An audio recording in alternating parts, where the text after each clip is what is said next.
அவர் வந்து ஸ்டேட்டஸ் வைப்பார் sir, love பண்ணும்போது உன்னை இப்படி பார்த்துப்பேன் அப்படி ஒரு வண்ணத்து பூச்சி எந்தன் வழி தேடி வந்தது, அதன் வண்ணங்கள் மட்டும் இன்று விரலோடு உள்ளது.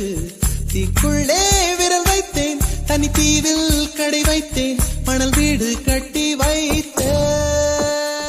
முன்பெல்லாம் கவிதை எழுதுவதற்காக உன்னை வம்பு கிழிப்பேன். இப்போதெல்லாம் என்னை வம்பு கிழிக்கிறது உன்னை பற்றிய கவிதைகள்.